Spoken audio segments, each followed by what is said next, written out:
and I were walking around downtown Phoenix looking at Christmas lights this past holiday season, and we walked into a public women's restroom. And out of the corner of my eye, I saw something that caused me to do a double take. There was a guy in the women's restroom. Immediately, all of these confused thoughts started running through my head. Did I walk into the wrong bathroom? Am I really seeing what I think I'm seeing? Is it safe for me to stay? Should I leave and call for help? And then it hit me. Under Phoenix law, that guy has the legal right to be here. You see, Phoenix passed a sexual orientation gender identity law, which makes it illegal for businesses or public places to make any distinction among people based on their sexual orientation or gender identity. So, how in the world did we reach a place in our society where we're passing laws that allow men in the women's restrooms? Well, much of this can be traced back to political activists and lobbyists who are spending millions of dollars to pass SOGIs at all three levels of our government: federal, state, and the local or city level. Now, they've repeatedly failed to convince Congress to pass a SOGI at the federal level, and less than half of states have passed a SOGI at the statewide level. So the primary push right now is really to pass these laws at the local or city level. So here's how it generally works. An activist will approach a sympathetic city council member who then proposes the bill to his colleagues as a fix to a problem that, well, no one actually knew existed. But because the bill is clouded with words like discrimination, intolerance, and, well, the city council members, of course, don't want to appear uncaring, they oftentimes will quickly pass the bill into law without fully knowing its ramifications. So consequently, the community may not even be aware that a SOGI is being considered until it's already passed and on the books. Well, when SOGIs are passed into law, we insert them into what we call non-discrimination laws. And that sounds like a good and reasonable thing, right? But in actual practice, SOGIs are very problematic. For example, one challenge right off the bat is that even though we think we know what we're talking about when we use terms like sexual orientation and gender identity, these terms are actually pretty vague. They're not very well defined. I logged onto Facebook the other day and realized that Facebook now offers over 60 different gender options. No longer do you just select male or female, but you can choose from a wide variety of custom genders as well. Gender fluid, gender nonconforming, gender questioning, gender variant, gender queer, bigender, cisgender. And with regard to sexual orientation, even the experts disagree about what exactly it is. Some experts say sexual orientation is sexual attraction to men, women, both sexes, or neither sex. Other experts disagree and say, well, no. It's actually personal identity based on your sexual attractions. Still other experts say, well, it's really more behavioral in nature, based on your mannerisms or based on your sexual conduct. And then other experts say, look, guys, it's really all of the above.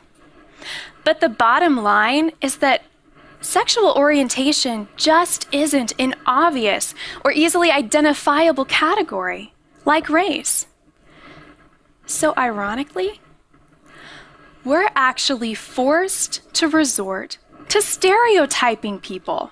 Not only do SOGIs deal with vague and amorphous and difficult to define categories, but they also have very far-reaching effects. And if I may say so, they oftentimes will even reach absurd practical results. So consider these questions.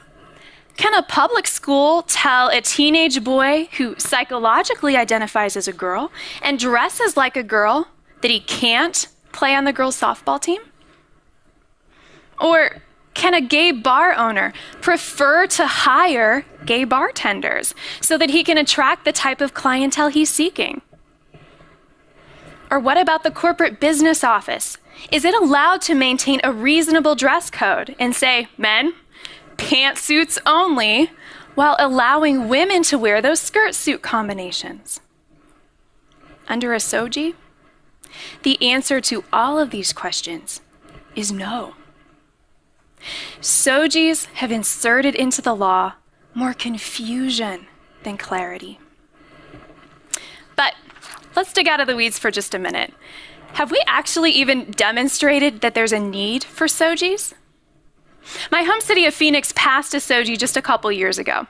And in the 2 years that this law has been on the books, only 4 complaints, 4 allegations of discrimination have been filed, all of which, by the way, were dismissed as baseless. If sexual orientation and gender identity discrimination were truly a widespread and pervasive issue, and people were being fired from their jobs or denied access to public services based on these categories, I would expect to see hundreds of complaints filed in a city the size of Phoenix. And I think that's one thing that made me so upset about finding that guy in the women's restroom.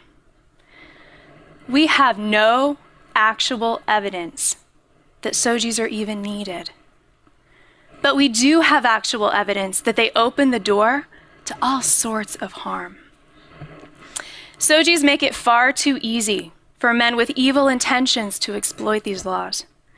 I have no idea whether the guy walking into the women's facility genuinely and sincerely identifies as the opposite sex, or whether he's there to harm me.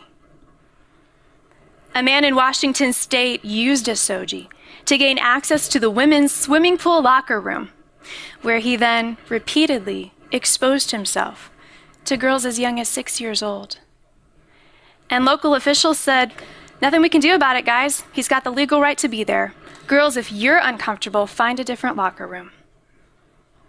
And in Toronto, a dangerous sexual predator used a SOGI to gain access to women's shelters, where he then raped 2 different women. As a woman, I feel vulnerable and unsafe, knowing that my government places so little value on my personal privacy and safety. SOGIs confuse. They don't clarify. SOGIs create problems. They don't solve them. And as a society, we can still show concern for an individual who's struggling with feeling accepted or wrestling with an internal conflict over their gender without passing bad laws. SOGIs are distorting, they're unhelpful, and they're outright dangerous. SOGIs are bad for our communities, and there are much better ways to promote human flourishing and to protect the freedoms of every member of our society. Thank you.